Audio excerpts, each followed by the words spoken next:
Iran में 3 भारतीय kidnapping, फिरौती और साथ ही साथ धोखाधड़ी, ये अलग अलग बातें निकलकर सामने आ रही हैं। विस्तार से पूरा मामला जरा बताइएगा, क्या कार्रवाई इसमें की जा रही है? भारतीय दूतावास की तरफ से परिवार वालों को अब तक क्या आश्वासन दिया गया है?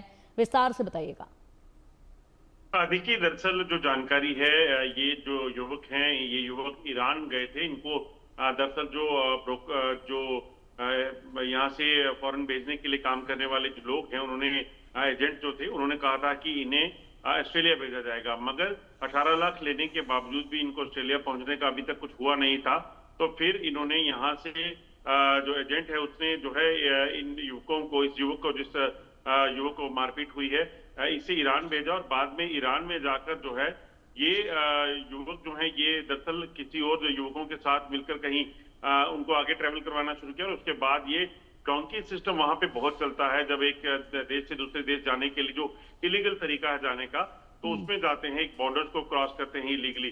तो उसी में जो लोग वहां पे काम करते हैं, जो एक जगह से दूसरी जगह पहुंचाते हैं, उनकी ये चपेट में आए और बाद में उन्होंने इन्हें पकड़ लिया है। और सबसे बड़ी बात यह है कि इसमें पाकिस्तान की जो डोंकी हैं, ये बताए जा रहे हैं, जो डोंकी के तौर पर इनको ले जा रहे थे, ये पाकिस्तान के रहने वाले थे। और इन्होंने इन युवकों को जो है अपनी चपेट में ले लिया और कब्जे में ले लिया।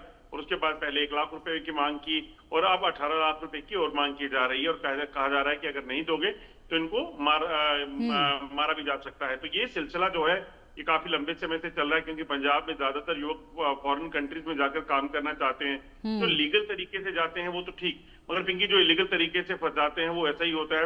और पाकिस्तान के लोग देखें, मैं पाकिस्तान की बात करूं तो पाकिस्तान पहले सऊदी अरेबिया से उनको निकाला गया, क्योंकि वहां पर वो इलीगल काम करते थे, क्राइम करते थे, भीख मांगते थे, उनको वहां से निकाला गया। अब आप देखिए ईरान में भी इसी तरह से ये लोग जो है इलीगल काम करके फिरौती मांगना और तमाम चीजों को करना जो है इस सिलसिले को चला रहे हैं। तो अपने आप में कहीं ना कहीं चिंताएं परिवार के लिए, क्योंकि परिवार का कहना है कि वो पहले से 18 लाख रुपए दे चुके हैं और अब एक बार फिर से उन्हें जो है और पैसा मांगा जा रहा है, ताकि वो उनको जो है वो छुड़ा सकें। और उनके पास, परिवार के पास अब पैसे नहीं है।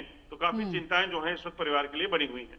बिल्कुल जाहिर सी बात है, परिवार के लिए चिंता की बात ये रहेगी। लेकिन इस तरह के ट्रैप में कोई पहला मामला नहीं है, इससे पहले भी बहुत बार ऐसा हुआ है। ज्यादातर पंजाब के लोग, जैसे आप बता रहे कि पंजाब के लोग होते हैं जो ज्यादा बाहर जाकर काम करना चाहते हैं, और इन्हीं लोगों के साथ इतनी बार धोखेबाजी हो चुकी है, लेकिन बावजूद इसके सबक नहीं सीखा जा रहा है।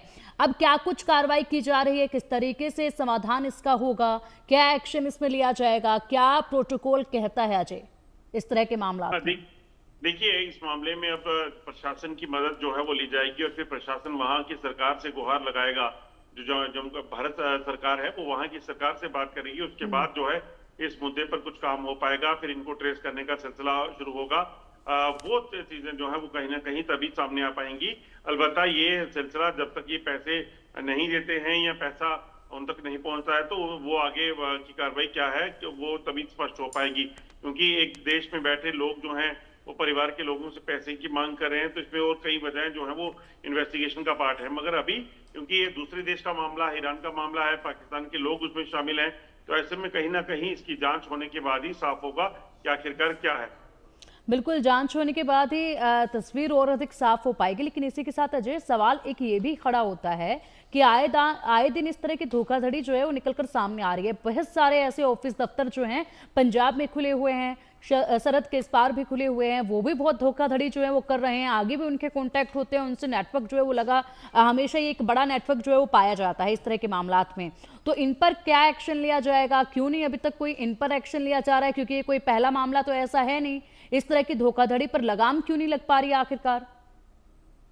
पिंकी, देखिए, क्योंकि भारत में इसी तरह से कई लोग हैं जो बिना बताए, बिना पुलिस की मदद ले या जो लीगल एजेंट हैं उनके थ्रू जाने के, वो गलत तरीकों से वहां जाना चाहते हैं। क्योंकि अगर आपको फॉरेन की कंट्रीज में जाना है तो आपके पास दस्तावेज होने चाहिए, आपके पास एजुकेशन क्वालिफिकेशन के आधार पर, या फिर अगर वीजा लेना है तो वहां की जो कोई कंपनी में आपको जॉब ऑफर होना चाहिए। तो ये तमाम जो दायरे हैं उनके दायरों में ही आप जा सकते हैं। और जो लोग नहीं जा सकते, फिर भी उनकी मंशा है कि वो जाना चाहते हैं, परिवार के लोगों को कहकर, परिवार भी समझता है कि वहां जाएंगे तो डॉलर में पैसा कमाएंगे। तो वो एक तरीके अलग तरीकों से, गलत तरीकों से वहां जाने का प्रयास करते हैं और उसके नतीजे आपके सामने हैं। यही होता है, क्योंकि जब भी आप पकड़े जाते हैं, अगर आप इलीगल तरीके से दुनिया के किसी देश में गए हैं, तो वो अपने कानून के दायरे में रहकर उनके खिलाफ कार्रवाई करेगा। जैसे भारत में अगर आप अभी देखें तो पिछले दिनों जो कार्रवाई हुई, जो पाकिस्तान के थे, बांग्लादेश के लोग थे, म्यांमार के लोग जो लोग थे, उनको निकालने का सिलसिला किया गया। तो ऐसे ही जब किसी भी देश में अपना कानून है, वो अपने तरीके से काम करेंगे। हाँ, अलबत्ता यहाँ जो एजेंट इस तरह की चीजें कर रहे हैं, उनके खिलाफ अगर कार्रवाई की जाए या लोगों में अवेयरनेस फैलाई जाए, तो उसी पर जो है कहीं ना कहीं काम हो सकता है, वरना इसी तरह की परिस्थितियों में लोग जो है वो फंसते रहेंगे। बिल्कुल अजय, कार्रवाई होनी चाहिए और इस तरह के जो नेटवर्क है उनका भांडाफोड़ होना चाहिए और साथ ही साथ लोगों का जागरूक होना बेहद जरूरी है। और कम से कम इन मामलात को देखने के बाद ही लोग जागरूक हो जाएं और गलत रास्ता अपनाएं ना इस तरीके से किसी भी कंट्री में जाने के लिए, क्योंकि आए दिन ऐसे मामले बहुत अब बढ़ने लगे हैं।